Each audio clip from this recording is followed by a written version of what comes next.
Hello everyone, Sweeps is back again with D&D horror stories, and today I want to talk about Dungeon Masters. There's a plethora of types of Dungeon Masters. You got the goofballs, you got the serious folk, you got the forever DMs, hell, I'm a DM too. Been one for about 2 or 3 years at this point, and I always enjoy throwing weird situations and characters at my players, and watching them react. When you're a DM, you are essentially God. There's something that I've been hammering in on this channel ever since I started. That's because the role of the DM has a very big situation and responsibility. While you may be god of the world, you certainly do not have all control, and you need to be responsible for your players, and with that power you have. And sometimes a DM needs to be able to stop and think to themselves, maybe I've gone too far. Of course, with this series, obviously some DMs will go, I'll murderize you! And sometimes DMs are way too harsh. Today's tale talks about how gritty realism and how a DM seems to be willing to actively cripple a PC. Let's begin!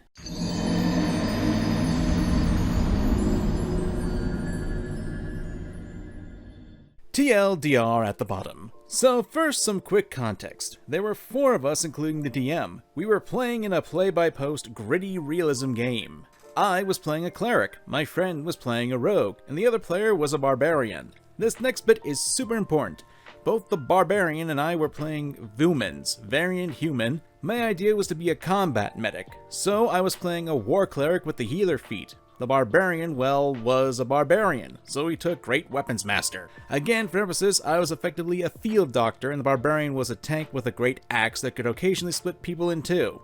Oh, and we were all level 3. So the true beginning of this issue starts a little ways before it. We're traveling together when we find a giant village. They let us in, and I offer my services as a healer to make some money on the side, and the barbarian opts to come along. Miraculously, this thriving giant village doesn't have a doctor, so they have quite a few people hurt, sick, and or dying. But at the same time, some of these medical procedures require more than one set of hands, so I enlist the barbarian as my nurse/assistant. So I do some medicine checks and heal some giants, then a serious issue comes up. My check reveals that the giant's lung has been perforated, and is filling up with blood and fluid from his body cavity. Now, I don't have the equipment to deal with this kind of injury, but I do know a slipshod treatment that will suffice until they can get him to a bigger town. Now you might be asking, Lilith, why aren't you using magic to heal these giants? And I'll tell you, my lovelies. See, the reason was twofold. The first fold was that since it was gritty realism, a short rest was 8 hours, and a long rest was a week. So being a 3rd level cleric, I did not have the spell slots to be healing willy-nilly, hence the healer's feat. The second fold was that the DM, in the spirit of gritty realism, said the low-level magic like cure wounds and healing word were more akin to stitches and patching up. They could heal shallow wounds to the point of no longer needing to worry about infection,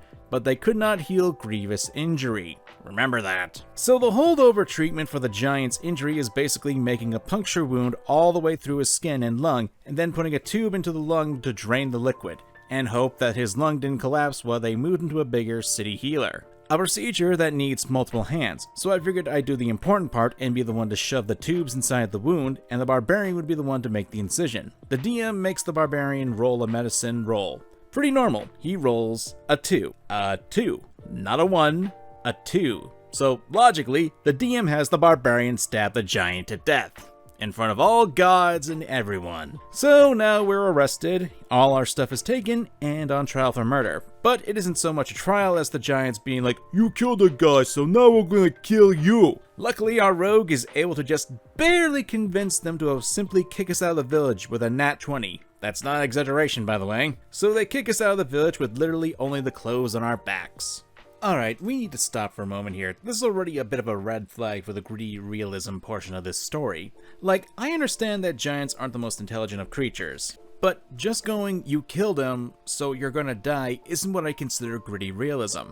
Not to mention the low roll. Now, this is going to be different for each dungeon master, but I personally wouldn't have killed the giant. If anything, I'd have the player who actually failed the roll an attack roll on the giant instead. If it was a nat 1, yeah, I can see having the player character kill the giant. The gods of the dice effed you over, but that's only for a nat 1. Low rolls should have consequences, yes, but you shouldn't F your players completely over. You still need to give them a chance to redeem themselves. At least that's how I view it. Not only is this punishing the actual failure of it, but isn't being unfair, since if you just make an attack roll, the giant itself would actually have a chance to survive. But hey, that's just me. We're stuck in the middle of the woods with almost no equipment, and we need to survive. And oh yeah, it's the dead of winter, so we do our best camping, but despite average rolls, the DM isn't really giving much. Then one day we stumble across what the DM says is obviously a bandit hideout, so we collectively think, awesome, we can check to see how many people are there and maybe get some equipment. So we manage to sneak up to the hideout, and it appears that there are only a few bandits. Now, while camping, between the three of us, we were able to forge the necessary pieces to craft a crude stone dagger and a crude stone hand axe. Basically, they just had a -1 to damage and the possibility to break on a nat 1. The barbarian just found a large branch to serve as a great club, so we think if we go about it in a smart manner, we might be able to have some decent equipment, and maybe even whatever loot the bandits might have. So we attack the place. It's close, but we're able to take down some of them and pick up their weapons. Then it happened. The barbarian rolls a nat 1. Now, when we joined, we all agreed to a critical fumble table, which is why we're so shocked at the consequences of the nat 2, but also why we didn't react the way we ought to have. So the barbarian rolled a nat 1. What could happen? He breaks his weapon? He drops it? He hits one of us? He hits himself? No! The bandit he's fighting gets a free hit on him and cripples one of the barbarian's hands. Until we can have it healed, he has a permanent disadvantage while fighting using weapons with two-handed property. And enemies have advantage on disarming him from things held in that hand, and he has a permanent disadvantage on athletic checks relating to doing things with two hands.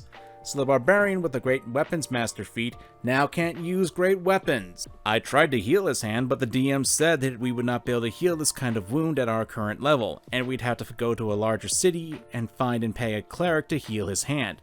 How much? Probably about 500 gold pieces. So we lost almost all our gear, were stranded in the woods, had no money, and now we have to find a large city to pay a cleric with money we didn't have. The barbarian quit on the spot. The DM was pissed off, raving that he had no clue why the barbarian quit, and that he knew it was a gritty, realistic game. When the rogue and I explained that maybe he quit because it seemed like we're only getting punished for interacting with the world, and that he had basically crippled the barbarian's character since we had no money to buy a heal, no equipment to make money, and no people to take jobs from, made the barbarian just decide to call it quits. So the DM nuked the whole server. What the fuck?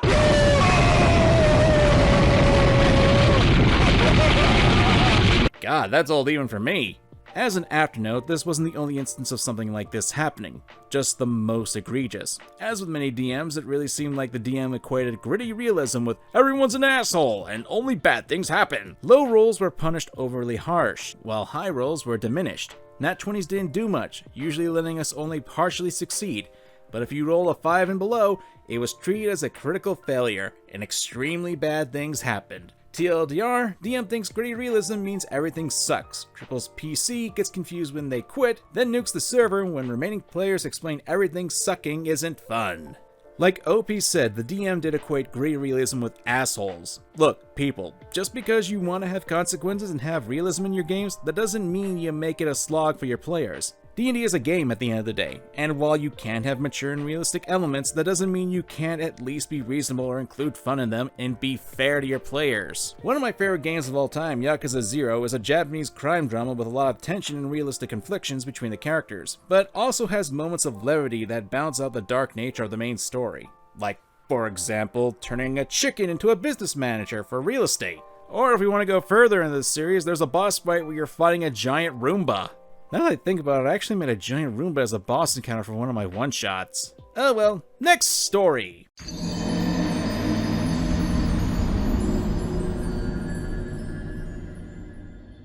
This happened a few years back, so for the 10 other people involved, if you happen to see this, forgive me for getting some details wrong. And Lexi, if you somehow find this, congratulations on finding my Reddit account. You may redeem your free loaf of banana bread at any time. I'm really liking this OP right here. Before I get into the events, I should probably discuss the structure of this campaign.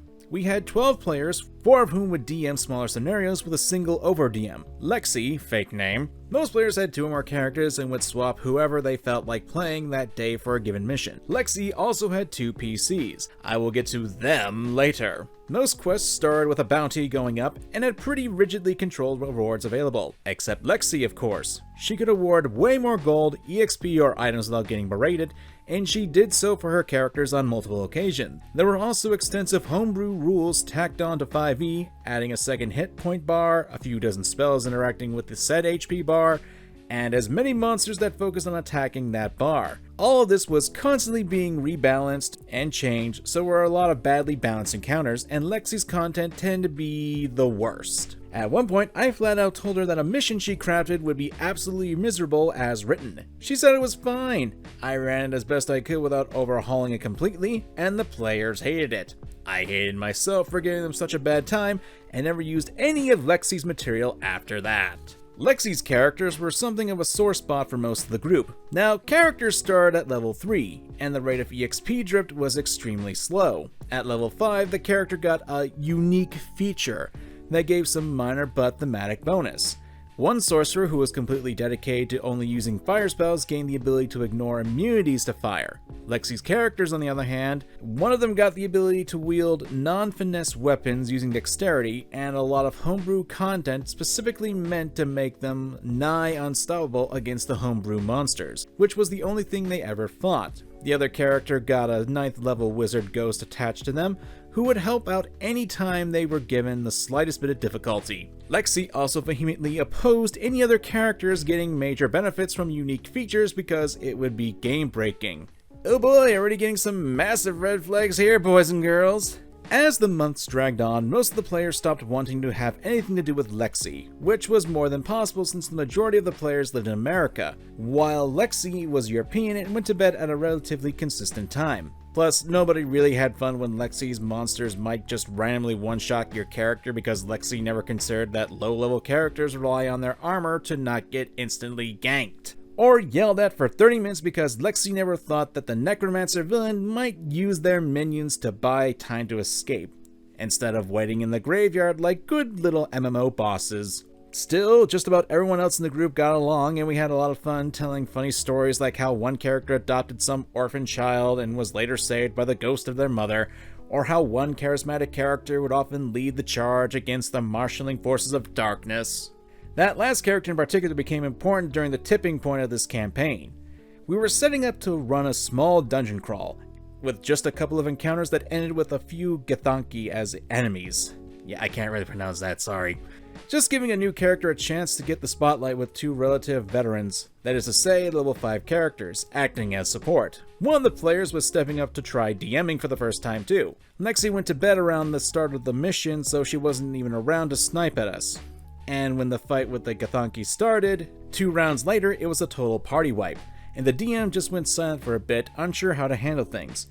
One of the characters was starting to become a linchpin of several story arcs, so having them die here, it would turn things into a massive, complete disaster. I piped up saying that Githyanki are slavers, so they might take the party alive. Not sure if this is true, I haven't checked the Lords of Madness book in years. The DM seized on that idea and narrated the end of the encounter. Things kicked into overdrive from there. All the DMs frantically jumped into the private chat and began furiously planning, tripling the size of the dungeon, creating several new encounters, looping in players and telling them what was going on, and within an hour or 2 we had a multi-party dungeon crawl with nearly every character in the campaign participating in some capacity as the PCs mounted a new rescue mission. One person was DMing for the group while playing in the other. One of the captives escaped midway through the dungeon and joined the fight to free the others. The next 5 hours were a blast, and the manic drive infected everyone, pushing them all together into something what felt like saving the campaign. By the end, we were exhausted, but satisfied, and started trying to figure out rewards. That's when Lexi woke up. Now, consider the scenario from her perspective. You go to sleep thinking everything is normal. You wake up finding that your players have turned a disaster into a magnificent show, one that they'll remember for years as the time they all came together into a glorious mixture of Avengers and Ocean's 11. Except the average character level was 4. Do you A, congratulate your team for putting it all together on coffee fumes and camaraderie? B, shrug and move on because you have better things to do. Or C, immediately whine about how you weren't included and devise a similar scale event that somehow only involved your characters to show how they're even cooler than the rest of the mega party. If you chose C, then congratulations on your NPD diagnosis, because that's exactly what Lexi did. Emotional damage! She didn't care that we'd pulled off a miracle or everyone was over the moon. The only thing that mattered was her characters weren't part of the event. That her story wasn't the one taking center stage in everyone's minds. The campaign sort of fell apart after that particular incident. The rest of the DMs started copying over some of the homebrew material we actually liked, along with the chat logs of the scenes we thought were particularly poignant, and within a few weeks, Lexi just deleted all her material and disappeared from the Discord server, after locking the old logs so no one could see them. We suspected it was coming based on the screenshots of chat logs involving her. Just about everyone had started sharing what she had said with everyone else as a way to vent at being called things like infinite autism or similarly derogatory phrases. We made a half-hearted attempt at reviving the campaign with the same players, but no one really wanted to take the lead, so it never really got off the ground. Still, it was better than anything Lexi ever ran, because no D&D is better than bad D&D. Life is short and sweet. D&D is long and arduous, but yeah, it can be a pain. Now, I can understand Lexi to a degree because, you know, there's this huge event and you want to be part of it. That's fine, anyone want to be kind of like bummed out after that. But I do not agree with what Lexi did, obviously. Now, if your DM happens to be bad like Lexi, there's no shortage of bad DMs who want to put their OCs in the game. DMPCs have great stigma in the horror stories area. And frankly, I can't blame it. As a DM, while you are the narrator, your player characters are the main characters. They should be allowed to take the stage, and your favorite PC shouldn't steal the spotlight or get special treatment. Like, I honestly don't understand this mentality. Like, take myself, Sweeps, for example. I started off as a DMPC who was mostly just a tour guide for the characters. They did all the fighting, they did all the interactions. Sweeps was just there to push the PCs on the right direction and answer questions.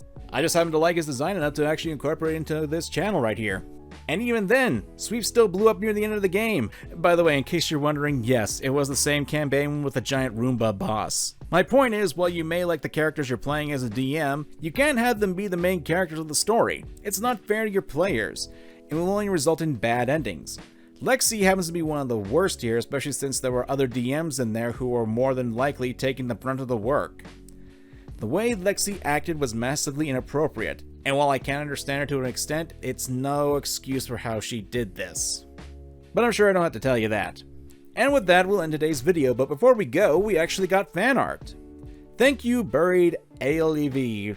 What is with all these weird names? For this picture where I'm playing with my demonic and evil DM computer. At the very least, I get to roll my own dice and not the dice generator that he has installed. Learned that the hard way. And if you guys have any fan art you want to give me, please be sure to submit it to me on Twitter.